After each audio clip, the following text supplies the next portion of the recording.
ಎಲ್ರಿಗೂ ಇಕ್ರಾ ನ್ಯೂಸ್ 24x7ಗೆ ಸ್ವಾಗತ. ಬಾಗಲಕೋಟೆ ಜಿಲ್ಲೆಯ ರಬಕವಿ ಬನಹಟ್ಟಿ ತಾಲೂಕಿನ ತೇರದಾಳ ವಿಧಾನಸಭಾ ಕ್ಷೇತ್ರದಿಂದ ಎಸ್ಡಿಪಿಐ ಪಕ್ಷವು ಬಾಗಲಕೋಟೆ ಜಿಲ್ಲಾ ತೇರದಾಳ ವಿಧಾನಸಭಾ ಕ್ಷೇತ್ರ ಮಾನ್ಯ ತಹಸೀಲ್ದಾರ್ ಸಾಹೇಬ್ರು ರಬಕವಿ ಬನಹಟ್ಟಿ ಇವರಿಗೆ ಮನವಿಯನ್ನ ಸಲ್ಲಿಸಿದರು. ಮನವಿಯಲ್ಲಿ ಕೇಂದ್ರ ಸರ್ಕಾರದ ವಫ್ ತಿದ್ದುಪಡಿ ಮಸೂದೆಯನ್ನ ಹಿಂಪಡೆಯಿರಿ, ಇದು ಬಿಜೆಪಿಯು ಮುಸ್ಲಿಂ ಸಮುದಾಯದ ಆಸ್ತಿಗಳಿಗೆ ಸರಿಪಡಿಸಲಾಗದ ಹಾನಿಯನ್ನ ಉಂಟು ಮಾಡಲು ಬಯಸುತ್ತದೆ. ವಫ್ ಪರಿಸ್ಥಿತಿಗಳಲ್ಲಿ ಸುಧಾರಣೆಯ ಮುಖವಾಡದಲ್ಲಿ ವಫ್ ವ್ಯವಸ್ಥೆಯಿಂದ ಪ್ರಯೋಜನಗಳನ್ನು ಕಸಿದುಕೊಳ್ಳುವ ಗುರಿಯನ್ನ ಹೊಂದಿದೆ. ಇದು ಬಿಜೆಪಿ ಪ್ರಣಾಳಿಕೆ 2019ಕ್ಕೆ ವಿರುದ್ಧವಾಗಿದೆ. ನಿರಂತರವಾಗಿ ಮುಸ್ಲಿಂ ಸಮುದಾಯವನ್ನ ಟಾರ್ಗೆಟ್ ಮಾಡಿ ಮಸೂದೆಗಳನ್ನ ಕಾನೂನುಗಳನ್ನ ರೂಪಿಸುತ್ತಿದೆ. ಬಿಜೆಪಿ ಅಧಿಕಾರದಲ್ಲಿರುವ ರಾಜ್ಯಗಳಲ್ಲಿ ನಿರಂತರವಾಗಿ ಮುಸ್ಲಿಮರ ಮೇಲೆ ದಾಳಿಗಳು ನಡೆಯುತ್ತಿವೆ. ಇದೀಗ ಮುಸ್ಲಿಮರ ಆಸ್ತಿಯಾಗಿರುವ ವಫ್ ವಿಚಾರಕ್ಕೂ ಕೈ ಹಾಕಿ ಮುಸ್ಲಿಮರ ವಫ್ ಆಸ್ತಿಯನ್ನ ತನ್ನ ತೆಕ್ಕೆಗೆ ತೆಗೆದುಕೊಳ್ಳುವ ಪ್ರಯತ್ನದಲ್ಲಿ ಸರ್ಕಾರವಿದೆ. ಇದು ಪ್ರಜಾಪ್ರಭುತ್ವದ ಮತ್ತು ಸಂವಿಧಾನ ವಿರೋಧಿಯಾಗಿದೆ. ಕಾನೂನಿನ ಉದ್ದೇಶವು ವಫ್ ಅನ್ನ ರಕ್ಷಿಸುವುದಾಗಿದೆ. ಆದರೆ ಮಸೂದೆಯು ಮುಸ್ಲಿಮರನ್ನ ಎರಡನೆಯ ದರ್ಜೆಯ ಪ್ರಜೆಗಳನ್ನಾಗಿ ಮಾಡುವ ಕಾನೂನುಗಳ ಸರಣಿಯ ಮುಂದುವರಿಕೆಯಲ್ಲಿ ಮಸೂದೆಯ ಉದ್ದೇಶವನ್ನ ದೇಶದಲ್ಲಿ ವಿವಿಧ ಅಸಮಾನ ಕಾನೂನುಗಳಿಂದ ದರ್ಜೆಯ ಬ್ಯಾಗ್ ಅನ್ನ ಅಂಟಿಸುವ ಮೂಲಕ ಸಂದೇಶವನ್ನ ನೀಡುತ್ತದೆ. Bureau report, Iqra news, Banahatti. NDA सरकार मुसलमानों के लिए, खासकर मुसलमानों के लिए लागू करी है। इसके विरोध में धरना करना आज मुसलमान को और मुस्लिम की हर एक तंजीम को ज़रूरत है। फिर भी हमें हमारे आवाम को हम खुद जागृत करना पड़ रहा है इस वक्त। इसी तरह आने वाले दिन आज तहसीलदार को हमें मनवी दी इसकी, ये बिल कैंसिल हो। अगर नहीं हुआ तो आने वाले दिन में इसके बहुत बड़ा काफिला निकलेगा, बहुत बड़े तरीके से होराट होगा। इसे इसके लाइन से हमें अगर जान देने की भी अगर ज़रूरत पड़ी, देने के लिए social democratic party of India सब में ठहरेगी।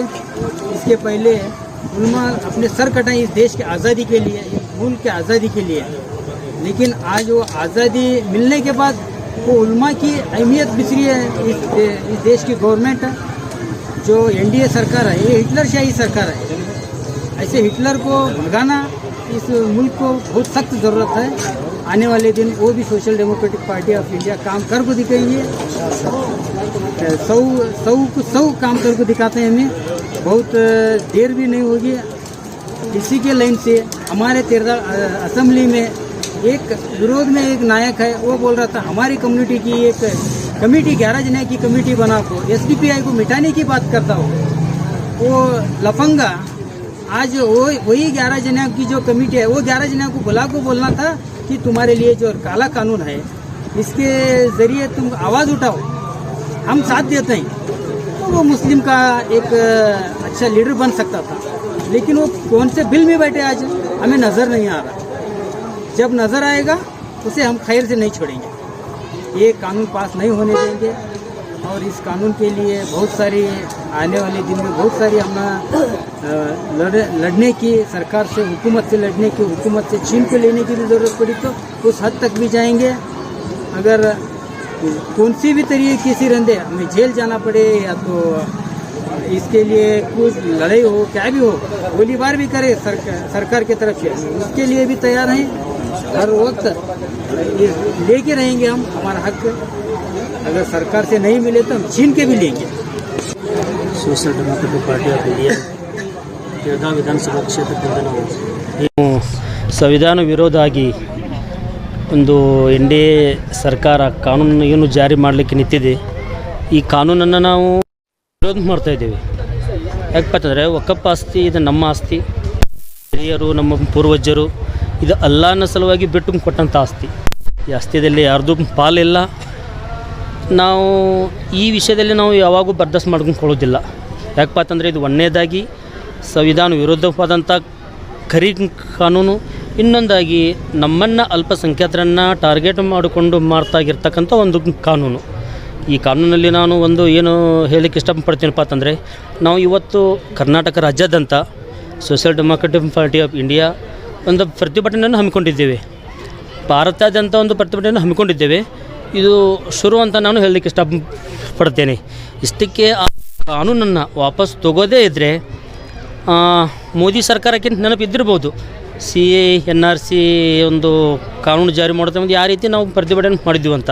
ನಾವು ಎದಕ್ಕಾಗಿ ನಾವು ಹಿಂದೂ ಸರಿಯೋರಲ್ಲ, ಈ ಆಸ್ತಿಯನ್ನು ನಾವು ಬಿಟ್ಟು ಕೊಡೋದು ಮಾತನೇ ಇಲ್ಲ. ಇದು ಅಷ್ಟು ಆಸ್ತಿ ಅಲ್ಲ, ಇದರಲ್ಲಿ ಒಂದು ಇಂಚ್ ಸಹಿತ ನಾವು ಬಿಟ್ಟು ಕೊಡಂಗಿಲ್ಲ ತೇಕಿಸಿ ನಾನು ಈ ವೇದಿಕೆಯಲ್ಲಿ ಹೇಳಕ್ಕೆ ಇಷ್ಟಪಡ್ತೇನೆ.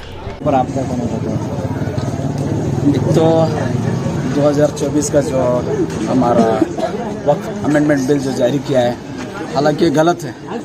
क्यों गलत है बोले तो हम किसी के सरकार के पास से आस्ती लिए वाले नहीं है. सरकार कोई हमें ज़मीन दे ही है भी नहीं. तो इसीलिए क्या है, हम इसका मजम्मत करते हैं. क्यों मजम्मत करते हैं बोले तो ये हमारी खुद की प्रॉपर्टी है.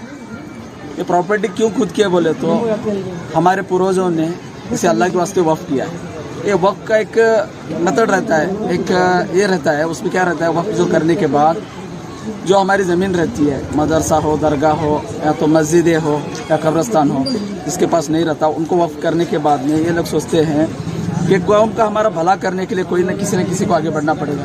तो इसी तरह हमारे पूर्वजों ने हमें क्या किया है, वक्फ किया है. और वक्फ किसी के सेंट्रल गवर्नमेंट में, स्टेट गवर्नमेंट में नहीं है. एक हमारा पर्सनल है. ये पर्सनली हमारी मिल्कियत है. हमें इस पर नाज होना चाहिए. और जो काला कानून जो लागू किया है, मेरे हिसाब से जो मोदी जी ने, इसको क्या है, उनका एक टारगेट है. हमारे आप लोगों को पता होना चाहिए, अगर भारत में सबसे ज़्यादा प्रॉपर्टी अगर है तो 3 लोगों के पास है. एक सेंट्रल रेलवे वालों के पास, दूसरा आर्मी वालों के पास, तीसरा मुसलमानों के पास. और ये चाहते हैं कि वो प्रॉपर्टी उनके पास लेकर वो खुद से अपना एक राज चलाएं. वो प्रॉपर्टी पे अपना गवर्नमेंट का हक जताएंगे, फिर चाहे वो प्राइवेटाइजेशन पे जाएंगे. आप लोग देख रहे हैं, सिर्फ 2 लोग चला रहे हैं, 2 लोग बेच रहे हैं. सिर्फ देश को चलाने वाले 4 लोग हैं. 2 लोग खरीद रहे हैं, 2 लोग बेच रहे हैं. हमको मालूम है, इसका भी आप वही हाल करने ले. लेकिन हम बिल की मजम्मत करते हैं. आने वाले दिनों में चाहे अपना वक्त जान माल लगाकर उसे हम प्रोटेस्ट करना पड़े. जैसा आपने देखा होगा, किसानों का बिल आपने पास किया था, तो एक सालों साल 700 लोग शहीद हो गए थे वहाँ पर. एक आने वाला एक कानून के ज़रिए हम अपना एहतजाज करेंगे. उसके बाद में जो आप बिल नहीं लेंगे तो उसके बाद आगे हम अपने कार्रवाई के हिसाब से हम अपना एहतजाज करके, जब तक आप बिल वापस नहीं लेंगे तब तक हमारा अपना क्या है, एहतजाज करते रहेंगे. ये आज का दिन 13 तारीख को जुमा के बाद जो 2:30 बजे एक एहतजाज किया गया कम्युनिटी शहर में. ये एहतजाज करने का एक मकसद है.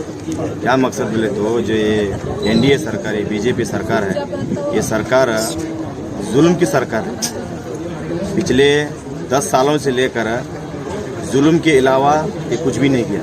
आज तक जुल्म करके कौम को तकलीफ दे के उनको लाइन में खड़ा करना, रोड पर उतारना, यही एक इनका काम है. जैसा कि हमारे प्रेसिडेंट साहब बताए, इस देश को चलाने वाले 4 लोग, 2 लोग बेच रहे हैं, 2 लोग खरीद रहे हैं. ये 4 के अलावा और भी दूसरा इसके अंदर कुछ भी नहीं है. लेकिन ये जो बिल लाए हैं, ये वक़्फ़ अमेंडमेंट बिल है, ये बिल को किसी भी हाल में हमें जारी होने नहीं देंगे.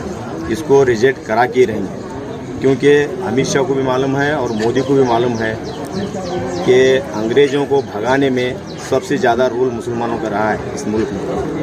उनको भगाने में हमने ज़्यादा देर नहीं लगा, लेकिन आपको भी यहाँ से जड़ से उखाड़ कर फेंकने में ज़्यादा दिन नहीं लगेगा.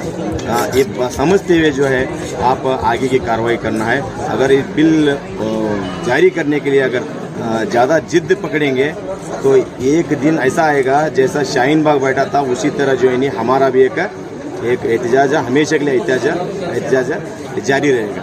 हम जान चली जाएंगे तो भी छोड़ेंगे नहीं, और माल जाएगा तो भी नहीं छोड़ेंगे ना. कहते